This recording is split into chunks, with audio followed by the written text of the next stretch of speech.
Welcome back to Sundial on WLRN. I'm Katie Spitulski-Munoz in for Luis Hernandez. Statewide, people 60 years and older now qualify for the coronavirus vaccine as doses continue to pour into the Sunshine State. Firefighters, police officers, K-12 educators, and high-risk individuals also qualify. For people with developmental disabilities and learning disabilities, getting access to the vaccine has proven particularly difficult. Sharon Alexander is the CEO of the Unicorn Children's Foundation, located in Palm Beach County. The organization works with young people living with special needs. Sharon, thanks for being with us. Thank you for having me, Katie. Why do individuals with developmental disabilities and learning disabilities face a higher risk to the coronavirus? Well, I think you need to look at different variables. So when you're talking about young adults, they're either more likely to be living in a group home or an assisted living facility, or they're living with caregivers who are over the age of 60 years old. Additionally, they may have a propensity to engage in more risk-taking behavior.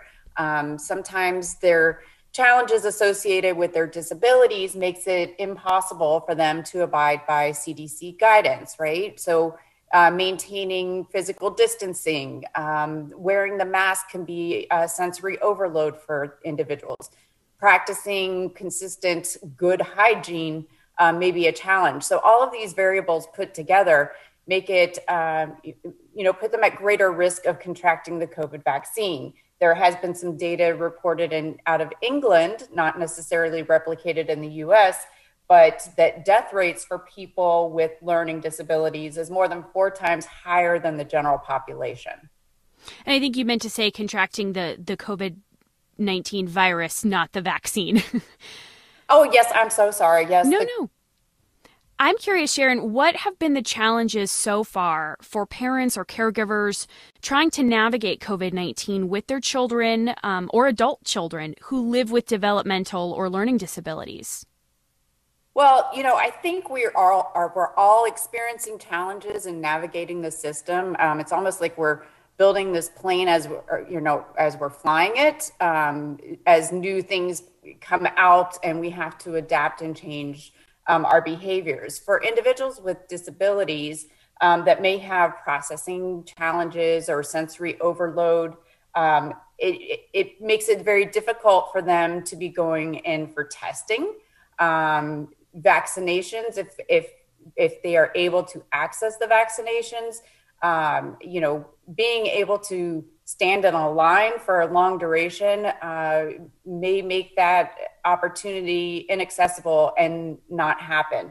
So I think we really need to take a look at not only opening up eligibility, right? So the CDC has suggested that Down syndrome is one of the conditions that makes individuals more highly vulnerable. I think we need to take individuals with disabilities and add them into that mix. But even in terms of navigating the system of vaccination and accessing it, we need to create environments that are more sensory friendly, more accessible for individuals with disabilities, so that these aren't barriers to being included in that group of inoculated members of society. And at the Unicorn Children's Foundation, you've had individuals who have contracted the virus. And I just wonder, how have you navigated that now that it's been a year, and how are you moving forward? So fortunately, and I guess we should say happy 1-year anniversary, because it was this very Monday last year that all of our lives have changed. We quickly shifted our programming and our responses to strictly virtual, which is a blessing and a curse. The silver lining is we were able to expand our outreach to a larger geographic region. So we've had participants from across the country who were engaging in our programs. So we removed that transportation barrier, we removed that geography barrier, but we then found that there was that technology barrier. Some of our individuals were not able to navigate their computers independently, or to sit in front of a computer screen for extended lengths of time without parental support or some other caregiver there to help them navigate the system. So while we are aware that some of our individuals did in fact contract COVID, it did not, because our programs were virtual, it did not put us at any risk of cross exposure. And so we did not have to do the contact tracing. But like I said, our families are really challenged right now. They've been at home for a year now. Not only did they overnight go from being parents of a child with a disability, but now they became the therapist, the educator, the doctor, the nurse, the respite provider. So the parents need a break. And in order for us to really get on our way to get back to normal, individuals with disabilities need to be prioritized. They need to be able to get back to their therapeutic interventions that were helping them achieve developmental milestones. We've seen a lot of regression happening over the course of the last year. They need to be able to get back to their vocational training programs to give them the best opportunity of having an equitable economic mobility once this is over. They need to get back to their jobs. Some of our participants in our job club were the first ones who were let go, being labeled non-essential employees. And they're the last ones being brought back. So we've got to get them inoculated so that we can get them access to be integrated into community settings. And when we do this, then caregivers can get a little bit of relief. And Sharon, I want to stay on this topic for a second here and talk a little bit about what your programming looks like now, given that doing things virtually with some special needs families is really difficult. What does that look like? Especially now that parents are playing some of these support roles that they used to be able to rely on. What does your programming look like now? So our programming right now is all through Zoom, and we've got instructors from across the country. Again, we've had an instructor from France. We are going to be doing a photography class through Zoom with an instructor from England. We've been learning I think we've all been learning the world of Zoom over the last 365 days, but we've been learning some tricks and techniques that we can help individuals to learn how to navigate the system. The virtual world's not going away. Even if we can get back to a somewhat normal lifestyle, the virtual world is here to stay. I think, our individuals with disabilities who are looking for jobs, we need to teach them to navigate the LinkedIn systems. We need to teach them how to do virtual interviews. So while it's presented some challenges, these are also opportunities for skill development on core requisite skills that will be needed to find careers and to maintain engagement with the community. I think we've also seen Zoom not just for employment or for education, but just socialization. I mean, if we imagined living back in 1918 during the Spanish flu, we wouldn't have had access to our families. Now we're on Zoom family, weekend reunions and Zoom happy hours. I know we're all kind of zoomed out, but I think the virtual world is here to stay. So being able to teach individuals with disabilities how to navigate that will put them a step ahead going forward. And Sharon, I want to shift a little bit to the state's vaccine rollout. It's been incredibly complicated. Group homes got access to their shots back in January, which included individuals with disabilities. But when it comes to signing up for an appointment at a CVS or a federal site, that's proven to be a lot more challenging, right? Yeah, it has. And, parents of individuals with disabilities are constantly trying to find information. So we've identified a couple of sources of information, which can be scary, right? Sometimes you get some misinformation purported in there, but Denise's List is a Yahoo group that has a large number of parents as members who share information. So while disabilities were not included in the original high priority list, and as up until this past weekend, there was not a form. It appears now that the state has issued a medical authorization form that families simply can get one of their providers to agree that their child is in that highly vulnerable population. They don't even have to list the diagnosis. It just needs to be signed off by a doctor, and then that can then be taken to a CVS or other entity that's engaging in inoculation. I'm speaking with Sharon Alexander, CEO of the Unicorn Children's Foundation. The organization works with people with developmental disabilities and learning disabilities in Palm Beach County. We're discussing vaccine access for those with special needs, and you can learn more about the organization on our social media at WLRN Sundial. Sharon, what about the data on the vaccine and people living with disabilities? Do you feel like they've been included enough in the COVID-19 vaccine studies? No, I don't. And I don't know, obviously we haven't even received the data on children. And within the autism community, there are some that have concerns that vaccines may have contributed to autism diagnoses.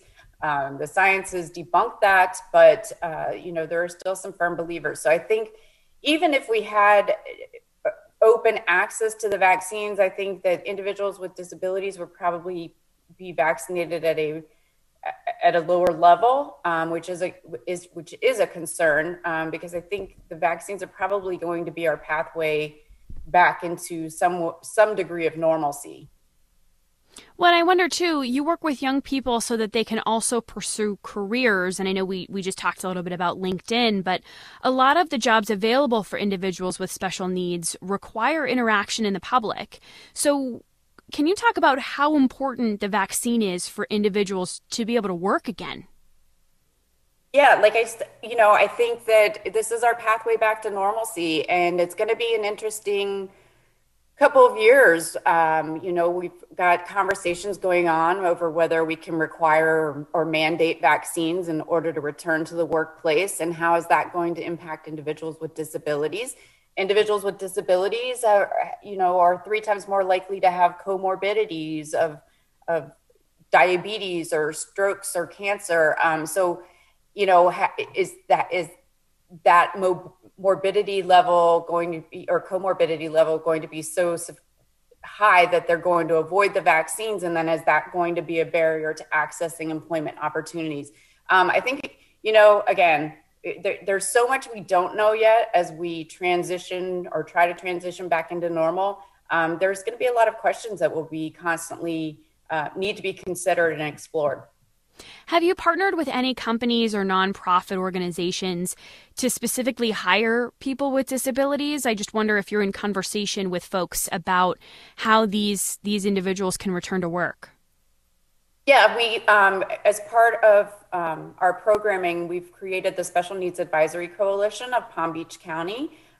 It's an organization that it's completely volunteer. We've grown from 50 members to over 500 members since 2015. We've created a virtual hub, www.specialneedspbc.info, that provides age-related information and especially in employment. We are working with different organizations or businesses, not only to help transition individuals into actual jobs through pre-employment internship programs, but also educating businesses on the benefits of hiring individuals with disabilities, as well as different tax credits or different accommodations that they can offer. And what they're finding is by bringing individuals with disabilities into the workforce, this is not a handout, this is not charity. It actually improves their business, and it improves their staff's morale. As more and more of these stories are shared and we get more and more businesses online, I think it's going to really change the landscape of economic mobility for individuals with disability. Through our Class of COVID project, we've explored a lot of the learning loss happening across the state as a result of COVID. Are there any anecdotal or data-driven reports of loss of progress among this population? No, certainly we are definitely seeing that. When you have during early intervention, some have recommended that individuals need about 40 hours of intervention per week to acquire critical developmental milestones. So imagine if that's the that's the recommendation for, let's say, the first 3 to 5 years of an individual's life. And now that's gone, we're seeing incredible regression in social skills. I hear parents telling me, well, their child is really happy because all they do is sleep and eat, but they're losing those social interaction skills. They're becoming depressed. Mental health issues are a significant impact, not just for the general public, but more significantly for individuals with disability who are even more isolated than they normally would be. So we've got the mental health challenges. We're seeing a regression in skills. We're seeing a decrease in employment options. So it's going to take us some time to catch back up. Well, and remind parents of children with learning or developmental disabilities, what's the process for getting a vaccine now? So for children, there is no process for children, right? Because we haven't done the testing on the vaccinations at this point. I think the youngest we're doing, I believe in the state of Florida, is 16. So right now, it is my understanding you can get the EO form off of the Department of Health, has it available. You take the form to your doctor and have them certified that your child or your teenager is extremely vulnerable. And then that would allow you to contact one of the vaccination sites. But I would also try to find a site, again, that has some accessibility or sensory friendly issues. Can they get you an appointment in first thing in the morning before there's long lines? Make sure that any tips or any tricks and tools that you have to keep your teenager or young adult occupied would be helpful to make sure you bring that with you at the time of the vaccination. And is it required that a parent or caregiver is a part of this process, or does it depend only on individual need? It's going to depend on an individual. So for the most part, at the age of 18, unless parents have set up some type of guardianship, they cannot be part of the process. So under 18, parents absolutely have to be involved. The only way they can stay involved with the young adults is if they have some type of guardianship or power of attorney set up. Thank you for joining us, Sharon. My pleasure. We've been speaking with Sharon Alexander, CEO of the Unicorn Children's Foundation in Palm Beach County. You can find more information on our social media at WLRN Sundial.